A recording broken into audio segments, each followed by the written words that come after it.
Assalamualaikum warahmatullahi wabarakatuh. Perkenalkan, aku Putri Aulia, mahasiswa Ilmu Falak Unsur Ampel Surabaya. Di sini saya akan menjelaskan sedikit tentang sejarah singkat tata surya, juga pembagian kelompok planet dalam dan luar. Nah, yang pertama, ada sejarah singkat tata surya. Kisah ini dimulai dari kelahiran bintang yang kita kenal dengan nama matahari 4,6 miliar tahun yang lalu, teman-teman. Sejak dahulu di galaksi Bima Sakti terdapat banyak sekali awan molekul yang berukuran raksasa dengan bermassa seperti tersebut. Nah, yang pertama ada hipotesis nebula. Hipotesis ini pertama kali dikemukakan oleh Emanuel Swedenborg tahun 1688 hingga 1772 dan disempurnakan oleh Immanuel Kant tahun 1724 hingga 1804. Hipotesis serupa juga dikembangkan oleh Pierre Marquis Laplace. Hipotesis ini mengatakan bahwa kabut raksasa lah yang terbentuk dari debu, es, dan gas hingga membentuk suatu alam semesta. Nah, debu dan gas tersebut yang disebut dengan nebula dan unsur gas yang besar disebut hidrogen. Lalu yang kedua, hipotesis planetesimal ini dikemukakan oleh Thomas J. Chamberlain pada tahun 1900. Ini mengatakan bahwa tata surya kita terbentuk akibat adanya bintang lain yang lewat cukup dekat dengan matahari. Akhirnya muncullah tonjolan pada permukaan matahari yang berulang kali dari matahari. Efeknya adalah gravitasi yang mengakibatkan terbentuknya dua benda. Nah, terbentuknya dua benda itu adalah berefek dengan efek gaya gravitasi yang dapat kita rasakan hingga sekarang ini. Masya Allah kan teman-teman, betapa besar dan luasnya alam jagat raya ini. Tak lupa juga bahwa penciptanya ini maha lebih besar. Nah, kita lanjut nih ya. Selanjutnya ada hipotesis kondensasi.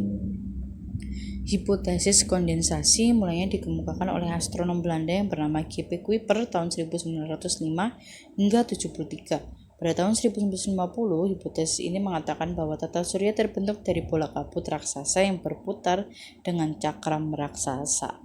Yang ketiga, ini teori ledakan besar. Teori Big Bang, ini teori yang sangat populer hingga sekarang. Georges Lemaitre adalah pencetus utama pada tahun 1927. Teori ini merupakan alam semesta berasal dari sesuatu yang super dekat dan super panas, akhirnya mengembang dan meledak dengan ledakan yang dahsyat sekitar 13,75 miliar tahun yang lalu. Nah, teman-teman, insya Allah kan sungguh luar biasa. Disebutkan juga dalam Al-Quran, yang artinya, dan apakah orang-orang yang kafir tidak mengetahui bahwasanya langit dan bumi itu keduanya dahulu adalah suatu yang padu, kemudian kami pisahkan antara keduanya, dan dari air kami jadikan segala sesuatu yang hidup. Maka mengapakah mereka tiada juga beriman? Quran Surah Al-Anbiya ayat 30. Masya Allah, Allahumma arhamna bil Quran. Nah, ini teman-teman membuktikan bahwa dahsyatnya alam semesta, juga dahsyatnya teori pembentukan yang ditemukan oleh manusia. Setelah itu ada teori keadaan tetap yang diusulkan oleh Habondit, de Gaulle, dan Hoyt dari Universitas Cambridge pada tahun 1948. Menurut mereka, semesta ini tidak ada awal dan akhirnya, teman-teman.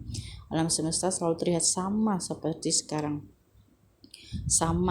sekarang dan tidak ada perubahan sama sekali, merupakan inti dari teori tersebut.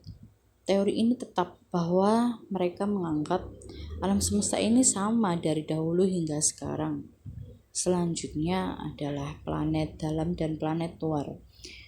Planet yang terletak di antara matahari dan sabuk asteroid, contohnya planet dalam yaitu Merkurius, Venus, Bumi, dan Mars. Sedangkan planet luar, planet yang terletak setelah matahari dan sabuk asteroid yaitu seperti Jupiter, Saturnus, Uranus, setelah itu Neptunus, dan lain sebagainya. Perbedaan planet tersebut yakni merupakan planet yang berputar dan mengelilingi matahari, jarak dan lokasinya pun sangat berbeda teman-teman. Makanya kenapa akhirnya dibedakan dan dibuat istilah seperti itu, planet luar dan planet dalam. Berikut adalah contoh dari sistem tata surya kita. Terlihat jelas planet dalam dan planet luar. Planet dalam yang dekat dengan matahari hingga intensitas cahayanya itu mendapatkan banyak, dan sehingga planet luar adalah planet yang jauh dengan matahari dan intensitas cahaya dari mataharinya sedikit.